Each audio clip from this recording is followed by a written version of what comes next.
Y esta canción identifica a Anga Purajey porque habla de nuestros pueblos, habla de misiones, habla de nuestra cultura, nuestra gastronomía.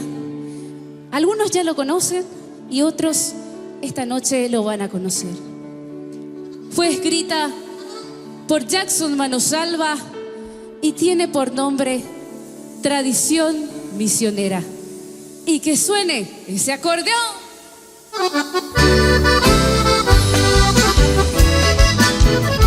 Y quiero que me acompañen con las palmas.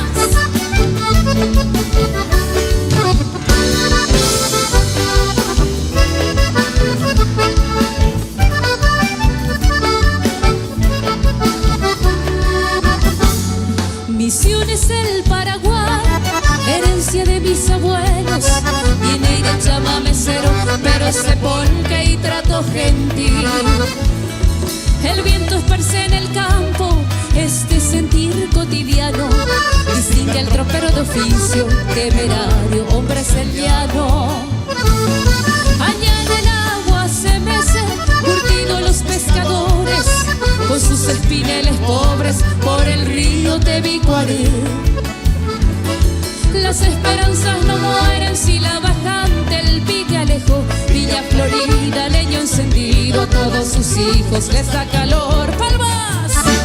En San Miguel con su lana, hamaca poncho de Arazapé, con su costumbre de canto, el recordado Bellaragüe.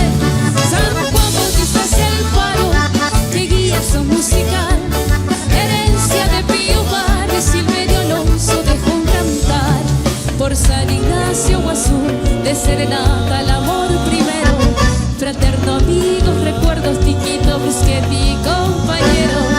A grosso modo estos versos que te dedico, Misiones Ñu, Mati Burrillo y el chorizo, sabor en criollo de la región. Esta es la tierra de Mangoré y del cacique Arapuzangú.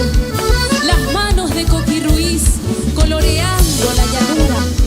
A lo lejos se oye el arpa de José del Rosario, alegrando la estancia y la ruta de Don Lorenzo Saciay, que va de Itayurú hasta Yabebirí, arreando una tropa, y le doy al viento un sentido zapucay, recordando a mi gente misionera que no le afloja la vida.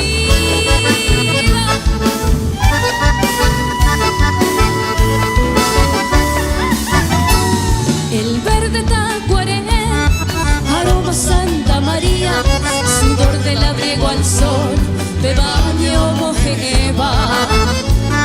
Es Santa Rosa que guarda colonial, casa de antaño, la escuela, el abecedario, aprendí allí en mi niñez. Que San Patricio tiene payé, eso quisiera saber. Una de la tradición, Santiago es arraigo de doma y folclor. Ayola es el paraíso, la besa un río bravo ancestral. Allí habita el dorado, el tigre apresado del Paraná. Y arriba San Miguel, en San Miguel con su lana, hamaca poncho de Arazapé, con su costumbre de canto, el recordar. San Juan Bautista es el faro que guía su musical, herencia de Pío Barrio, Silverio Alonso dejó un cantar. Por San Ignacio Guazú, de serenata la